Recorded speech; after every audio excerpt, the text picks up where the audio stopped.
안녕하세요. 이 시간에는 이제 천국에 대한 비유 설명 9번째 이야기를 하도록 하겠습니다. 9번째 비유는 마태복음 18장에 나타나고 있습니다. 그래서 18장 21절로 35절까지의 내용인데요. 물론 여기서는 주제는 천국은 이와 같다 이런 표현은 아니지만 천국 운동을 하는 사람들이 반드시 가져야 될, 해야 될 중요한 그런 자세를 여기서 비유를 통해서 말씀을 하고 있습니다. 먼저 마태복음 18장 21절, 22절의 말씀만을 이렇게 한번 보죠. 교재는 152페이지입니다. 그때 베드로가 나와 이르되 주여 형제가 내게 죄를 범하면 몇 번이나 용서해 주리이까? 7번까지 하오리이까? 예수께서 이르시되 내게 이르노니 7번뿐 아니라 7번을 70번까지라도 할지니라. 이렇게 이제 말씀을 하셨습니다. 자, 우리가 이제 천국 운동을 한다. 또 천국의 사명자로 우리가 살아간다. 네, 천국 운동. 네, 천국 운동을 한다. 또 그리스도의 제자로 살아간다. 네, 여기에 있어서 가장 중요한 것 중에 하나. 그게 바로 아마 이제 용서라고 말할 수 있습니다. 용서. 그래서 이 용서라는 말은 예수님의 주기도문 속에서도 나타나고 있고 또 여러 부분에서 나타나고 있습니다.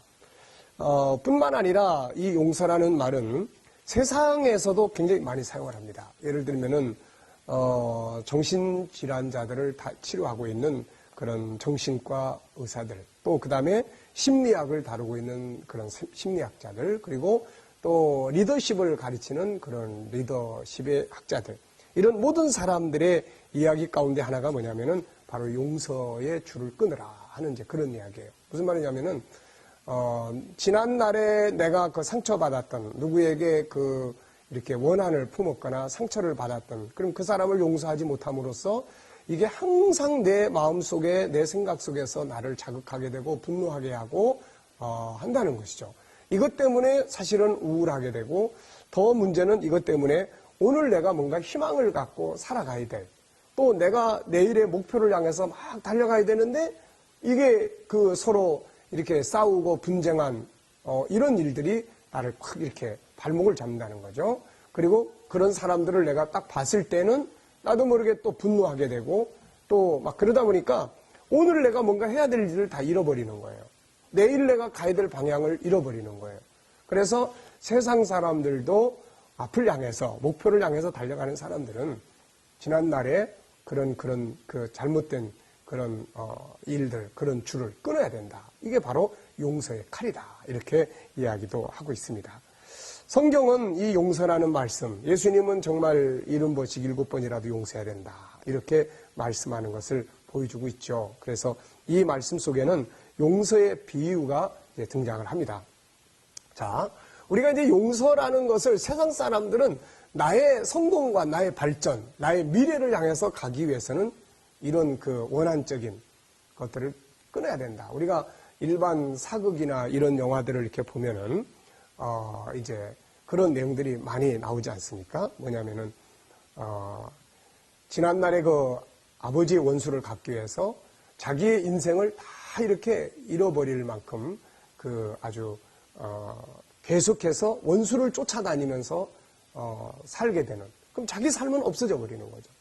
그러면 또 원수는 갚았다 하더라도 그 사람의 자손이 또 나를 이제 원수로 생각을 해서 일평생 또 나를 뭐 죽이기 위해서 또 이렇게 쫓아다니는 이제 이런 모순된 것들이 이제 많이 이제 나타나게 되는 것입니다. 그렇기 때문에 우리가 정말 세상을 살아가는 데 있어서도 그렇고, 또 천국운동, 사명을 감당하는 데 있어서도 그렇고, 이 천국운동의 일꾼들은 반드시 용서라는 문제, 이 문제를 아주 심각하게, 또 아주 이 문제에 대해서 우리가 아주 분명하게 이렇게 정리할 수 있는 그런 용기, 그런 은혜가 우리에게 이제 있어야 되는 것이죠. 자, 교재를 보시면은 왜 우리가 이 용서를 해야 되는가? 첫째는 사랑이 완성된 천국이라는 것. 천국은 사랑이 완성된 것이다. 하나님 나라에 갔는데도 누가 막 이제 원수 같겠다고 거기서도 막 쫓아다닌다면 이게 무슨 천국이라고 할 수 있겠습니까? 그래서 천국은 바로 이 사랑이 사랑의 질서가 완성된 곳이다. 그래서 천국을 아는 사람들은 공통된적으로 이 사랑을 이야기를 합니다. 자, 예수님이 천국에서 오셨잖아요. 그래서 사랑을 이야기하신 거예요. 또 사도 바울이 천국에 갔다 왔잖아요. 그래서 고린도전서 13장에서 천국을 딱 보고 오니까 사랑이 없으면 아무것도 아니라는 걸 알게 되는 거예요. 베드로 사도도 천국에 대한 하늘의 기업을 알기 때문에 사랑은 모든 것을 덮는다. 이런 이야기. 또 새하늘과 새 땅에 임하는 것을 봤던 사도 요한도 역시 요한 1서에서 사랑을 강조한다는 거죠. 사랑이 없으면 아무것도 아니다. 사랑. 왜냐하면 천국은 사랑의 질서가 이루어진 곳이에요. 이 세상은 사랑의 질서가 아니라 약육강식의 질서가 이루어져 있기 때문에 우리 모두가 다 고통과 아픔을 가지고 있는 것이죠. 자, 그래서 천국에 갔다 온 사람, 천국을 아는 사람들은 사랑의 질서가 실현된 곳이기 때문에 모두가 다 이 사랑에 대한 이야기를 하는데 당연히 이 사랑의 한 부분은 용서입니다.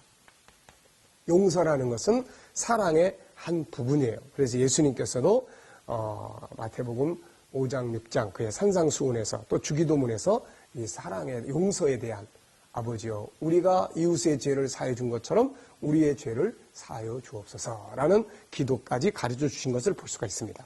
자, 두 번째는 이 사랑 용서라는 걸 통해서 천국운동이 전파될 수 있는 거죠. 우리가 천국운동을 하는 대상이 동물에게 가서 복음 전하는 거 아니지 않습니까? 바로 사람에게 사는 거예요. 그런데 내 마음에 드는 사람에게만 복음을 전한다고 하다 보면은 나중에는 복음 전할 사람이 아무도 없게 된다는 것입니다. 그렇기 때문에 우리가 천국운동을 올바로 하기 위해서는 반드시 이 용서라는 것을 할 줄 알아야 되는 거예요. 용서. 내 기분 좋을 때 뭐 누구든지 다 포용하는 거 이거는 다 할 수 있어요. 그런데 나를 해롭게 하는, 나를 힘들게 하는, 나를 괴롭히는 이런 사람들을 용서한다는 것은 이건 뭔가 큰 차원이 필요한 것입니다. 네. 그래서 우리가 그런 부분들에 대해서 이해하고 만들어 가셔야 돼요. 나는 절대로 용서 못해. 글쎄 난 하고 싶은데 안 돼. 다 좋은 말이에요. 그렇지만은 그걸 통해서 오는 결과는 절대로 하나님의 뜻을 이루어 가기가 어렵고 내 인생도 불행해진다는 거예요. 그 사람 때문에 내 인생을 망친다는 거. 이거 되겠습니까? 안 되잖아요. 자, 세 번째는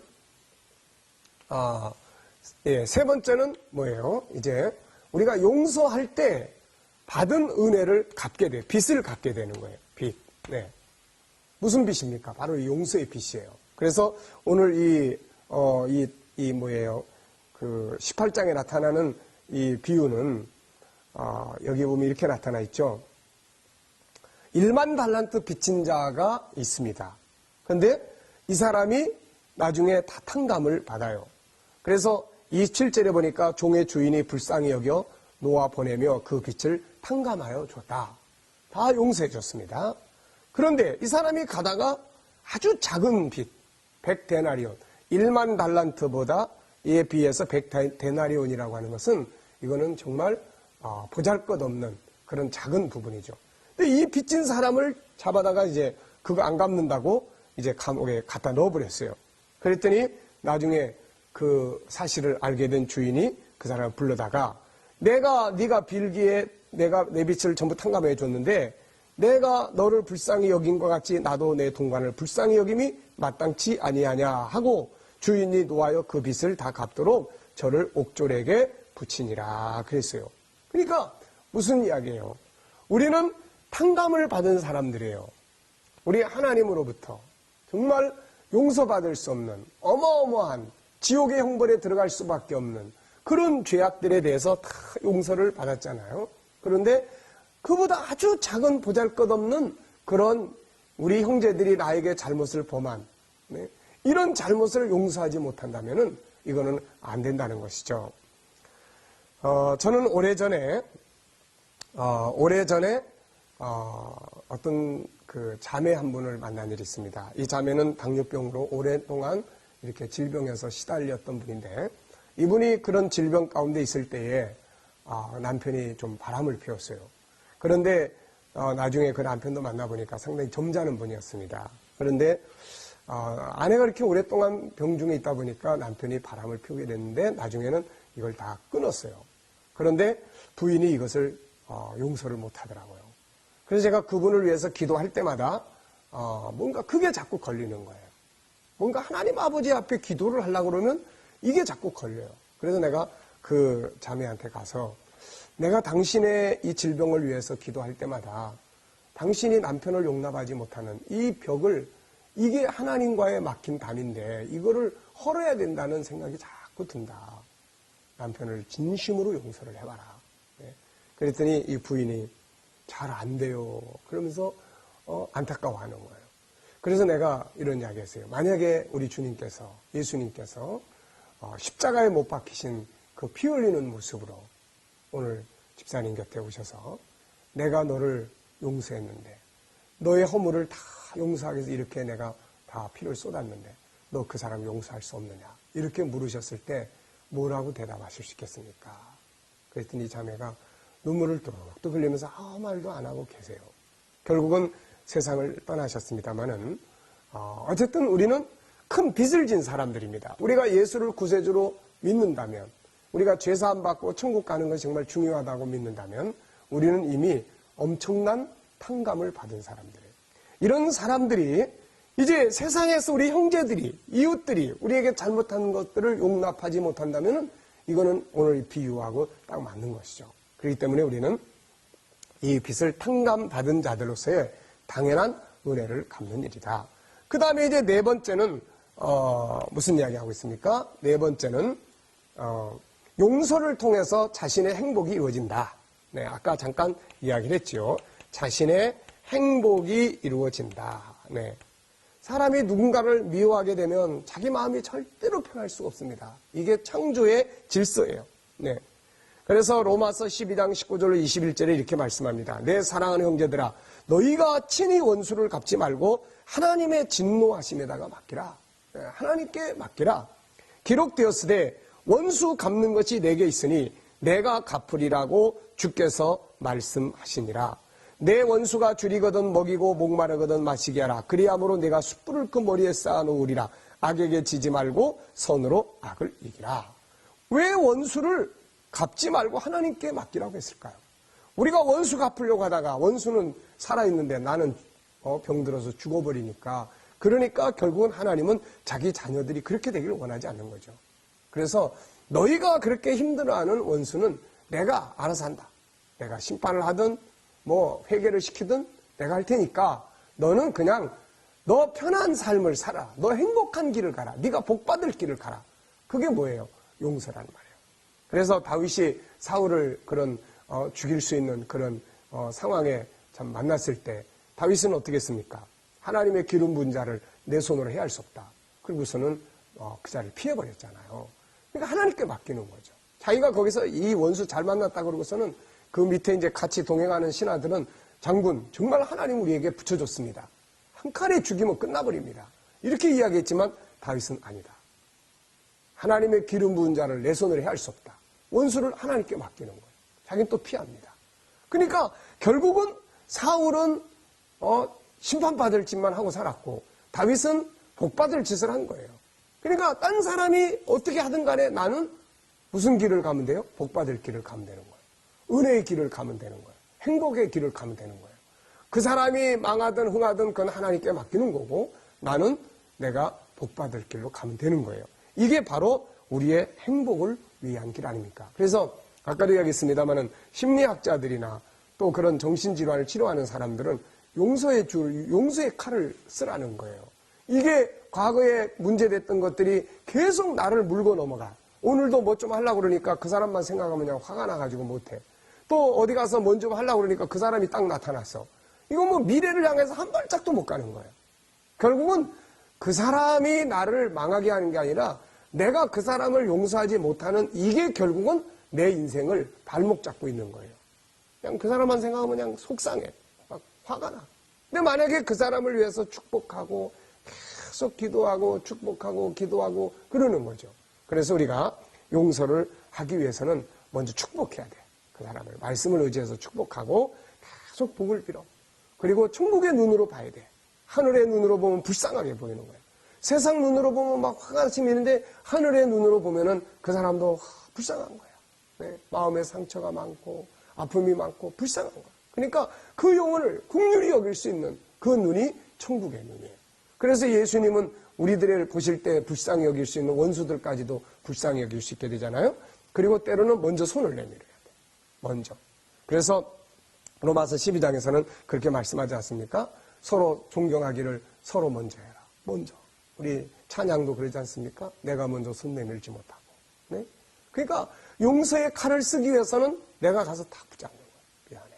응? 내가 잘못한 것 같아. 미안해. 마음 많이 상했지.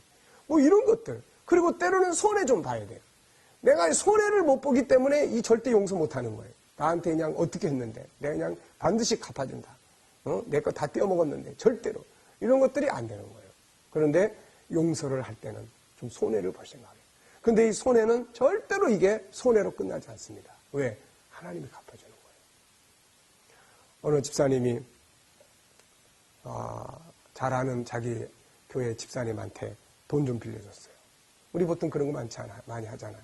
그런데 그 집사님이 돈을 갚을 수 없는 상황이 됐습니다.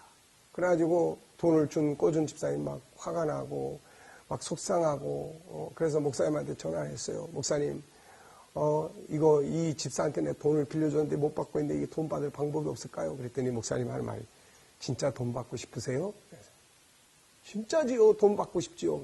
그러면 내가 시키는 대로 하겠습니까? 뭔데요? 이거 꼭 시키는 대로 하셔야 됩니다. 뭔데요?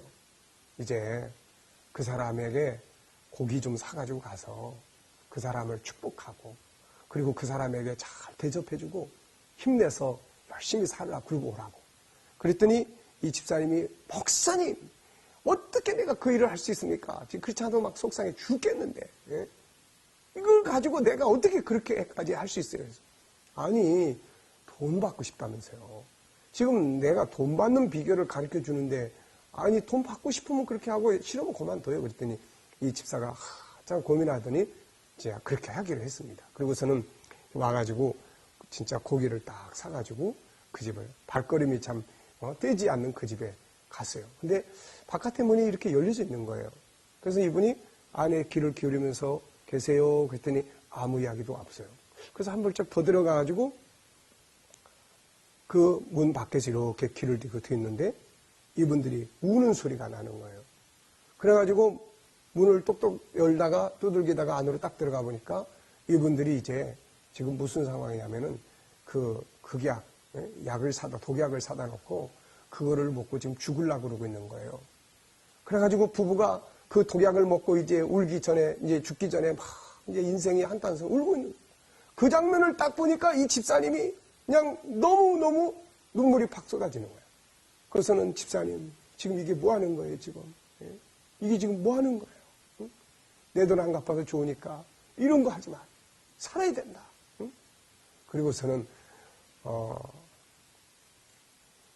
사간 고기를 가지고 그 이야기를 하려고 그러니까 내 마음이 그냥 울적하네요. 세상에 참 그런 일들이 많지 않습니까? 응? 그래가지고는 사간 고기를 가지고 대접을 잘 했어요. 그리고서는 용기를 심어줬습니다. 내 돈 천천히 갚아도 되니까 힘내서 살아야 돼. 응? 그러면서 오히려 가가지고 위로를 많이 하고 왔어요. 그랬더니 이분들이 어떻게 했어요? 죽었겠습니까? 아니잖아요. 그래서 용기를 갖고 희망을 갖고 그러면서 다시 살기 시작했습니다. 열심히 수고했죠. 일했죠.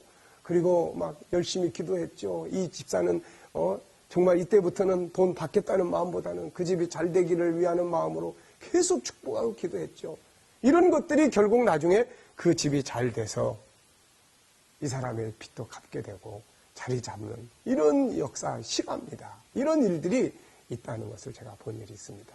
여러분, 우리는 이 용서라는 것이 결국은 남을 위한 게 아니라 나의 행복, 나의 인생의 행복을 위한 도구다 하는 것을 우리는 기억을 해야 됩니다. 그래서 잘 안 될 때, 하나님 잘 안 돼요. 용서해야 되는데 잘 안 돼요. 그럴 때 축복하고 그리고 하늘의 눈으로, 그리스도의 눈으로, 주님의 심정으로 보면은 이 세상에 용서 못할 사람이 아무도 없는 겁니다. 주님의 마음으로 그 사람을 보고 하늘의 눈으로 그 사람을 보고 그리고 먼저 손 내밀고 때로는 손해도 보고 손해볼 각오를 하면은 용서 못할 일이 아무것도 없는 거예요. 이렇게 되면 용서를 하게 됩니다. 그리고 끝에서 다섯 번째는 이제 마지막 다섯 번째는 뭔 이야기 하냐면은 용서를 하되 정말 무한정한 용서를 하라. 진짜 어려운 거예요. 예? 한 번은 괜찮고 두 번은 괜찮은데 우리나라 사람들도 3, 4번이라는 말 그래서 하지 않습니까? 너 이번까지 하면은 너 3번이야. 너 이번 지나가면 절대 가만 안 놔도. 네. 근데 주님은 70번씩 7번. 이거 뭐 숫자상으로 따지면 490번이지만은 끝없이 용서하라. 이제 그런 의미가 되고 있는 것이죠. 자, 이제 10번째 비유에 대해서 우리가 살펴보겠습니다. 155페이지입니다. 155페이지. 마태복음 20장으로 넘어가 보겠습니다. 마태복음 20장 1절로 16절인데요. 여기에 이제 10번째의 비유가 나타납니다. 여기서는 이제 주제가 역시 이제 천국으로 이제 나타나죠. 그래서 마태복음 20장 1절을 보면 천국은 마치 품꾼을 얻어 포도원에 들여보내려고 이른 아침에 나간 집주인과 같다. 천국은 집주인과 같다. 어떤 집주인입니까? 마치 품꾼을 얻어서 포도원에 들여보내려고 이른 아침에 나간 집주인과 같다. 이런 내용을 말씀을 하고 있습니다. 자, 마태복음 20장의 비유 한번 1절부터 한번 16절까지를 쭉 읽어보죠. 천국은 마치 품꾼을 얻어 포도원에 들여보내려고 이른 아침에 나간 집주인과 같으니 저가 하루 한 데나리온씩 품꾼들과 약속하여 포도원에 들여보내고 또 제3시에 나가보니 장터에 놀고 섰는 사람들이 또 있는지라 저희에게 이르되 너희도 포도원에 들어가라. 내가 너희에게 상당하게 주리라 하니 저희가 가고 제6시와 제9시에 또 나가 그와 같이 하고 제11시에도 나가보니 섰는 사람들이 또 있는지라 가로되 너희는 어찌하여 종일토록 놀고 여기 섰느뇨 가로되 우리를 품꾼으로 쓰는 이가 없음이니이다. 가로되 너희도 포도원에 들어가라 하니라. 저물매 포도원 주인이 청지기에게 이르되 품꾼들을 불러 나중 온 자로부터 시작하여 먼저 온 자까지 싹쓸 주라 하니 제11시에 온 자들이 와서 한 데나리온씩 받거늘 먼저 온 자들이 와서 더 받을 줄 알았더니 저희도 한 데나리온씩 받은지라. 받은 후 집주인을 원망하여 가로되 나중 온 이 사람들은 1시간만 일하였거늘 저희를 종일 수고와 더위를 견딘 우리와 같게 하였나이다. 주인이 그 중에 한 사람에게 대답하여 이르되 친구여 내가 내게 잘못한 것이 없노라. 내가 나와 한 데나리온의 약속을 하지 아니하였느냐. 내 것이나 가지고 가라. 나중 온 이 사람에게 너와 같이 주는 것이 내 뜻이니라. 내 것을 가지고 내 뜻대로 할 것이 아니냐. 내가 선함으로 내가 악하게 보느냐. 이와 같이 나중된 자로서 먼저 되고 먼저 된 자로서 나중되리라. 그랬습니다. 이 비유의 주제도 역시 뭐예요? 바로 천국입니다. 천국은 이와 같다. 그래서 천국의 특징 그리고 천국의 성격 이 안에는 우리가 배워야 될 그런 내용들이 아주 많이 들어있습니다. 그래서 천국인들이 가져야 될 자세 이런 부분들에 대해서 우리가 이제 다음 시간에 계속 이어서 공부하도록 하겠습니다. 내용이 많기 때문에 이 부분은 다음 시간에 이어서 하도록 하겠습니다. 이 시간에 우리가 20장 1절부터 16절까지의 본문 이것만 기억하시고 다음 시간으로 넘어가겠습니다. 천국은 마치 품꾼을 얻어 포도원에 들여보내려고 이른 아침에 나간 집 주인과 같다. 기억해 두시고 다음 시간 이어지겠습니다. 감사합니다.